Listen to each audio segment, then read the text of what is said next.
welcome to How It Happens. I'm John McQuilkin. Thanks for tuning in. First in the news, American Idol judge Simon Cowell has agreed to stay on the show for at least one more year. Now I have a feeling he'll stay on for 2 or 3 more years, but this is just a negotiation ploy to get more money when his contract does expire next year, so I'll keep you posted on that. Now, what do you guys think so far this season on American Idol? Are you enjoying the show? And if you are, who do you think is going to win? Now, here's my opinion.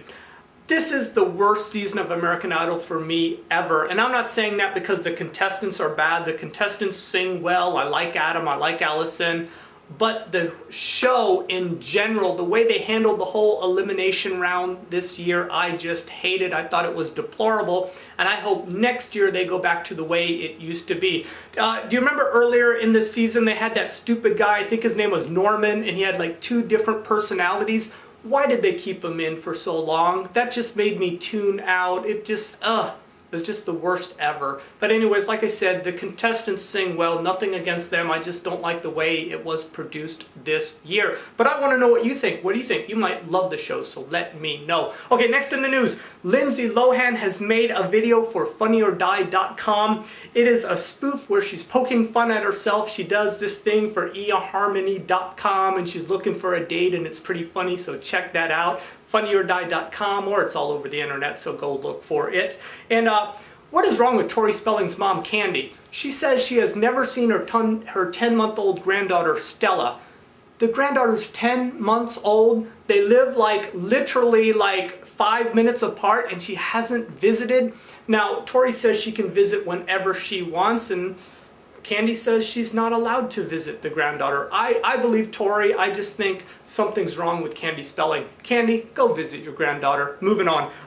Oscar winner Marlee Matlin is revealing in her new book that she was physically abused by actor William Hurt. So that's some pretty shocking news. They're both fine actors. And Mel Gibson's wife of 26 years has filed for divorce. This should be a huge multi-million-dollar settlement. I'll keep you posted on that when the figures come in. Hair model and record producer Phil Spector has been found guilty of second-degree murder in the killing of actress Lana Clarkson 6 years ago at his Alhambra mansion. Now, he will have to serve at least 18 years before he's eligible for parole, and he's 69 years old now, so you do the math. Now, his 28-year-old wife is just devastated that she's going to have to live in this big mansion all by herself and manage all that money. So our thoughts and prayers go out to her. And finally, the Obamas have brought home a pooch. It is a Portuguese water dog, and they named it Bo. Now, this much I do know. You don't name a dog Bo because it's too close to the word no, and every time you yell at the dog, he'll say, "Are you yelling at me or are you calling me?" So it's just too confusing for the dog, but best of luck with your new doggy. Okay, folks, on this day in history, and this is sad indeed, back in 1865, President Abraham Lincoln was shot in Ford's Theater by actor John Wilkes Booth, and he died the very next day. And also, more sad news, on this day in history, back in 1912, the Titanic hit an iceberg while crossing the North Atlantic. More than 2,200 people were on board, and 1,500 people perished in the cold, icy waters of the Atlantic Ocean on this date in 1912. Okay, did you guys go see a film this past weekend? If you did, you probably saw Hannah Montana the movie.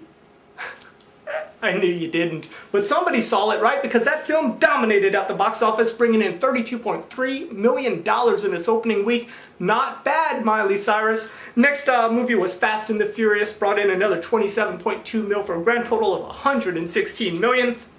Monsters vs. Aliens brought in $21.8 million for a grand total of $140 million.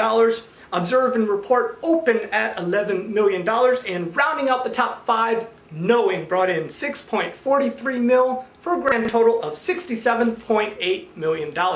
So if you went to see a film this past weekend, on behalf of the box office, I'd like to give you a great big thank you. Folks, celebrating a birthday today, Buffy the Vampire Slayer, Sarah Michelle Gellar turns 32 years old, Adrien Brody turns 36 years old, and Breakfast Club and Pretty in Pink star Anthony Michael Hall turns 41 years old. And I'm sure they're all watching, so I just want to wish all of them a great big old Hollywood Happens happy birthday. And shout-outs, I want to give a shout-out to our winner of from the last episode of Hollywood Happens. He guessed our trivia question, which was the Smiths, frankly, Mr. Shankly, and that was Zarbod. So congratulations, Zarbod. Please check out his videos, Z-A-R-B-O-D. There'll be a link there to the side. He produces awesome videos, so check him out. Now here's our trivia question this week, so listen carefully. Who is Mr. Buzzkill? What company does he represent? And what is his phone number? The first person to leave me that answer in the comments section below will win a shout out on the next episode of Hollywood Happens. Well, that's it for today's show. I hope you enjoyed it. If you did and you'd like to become a subscriber, it is real easy and it doesn't cost a dime. Do you see that little button that says subscribe? I want you to click on it because when you do, you'll get my videos as soon as I upload them. And if you like videos here on YouTube, it's real important that you rate those videos, and you do that by clicking on those stars. Well, that's it. I thank you for watching, and I thank YouTube for providing this forum that lets you watch. I'm going to have another video real soon. I promise you that. So until then, take care, everybody, and I'll see you in Hollywood.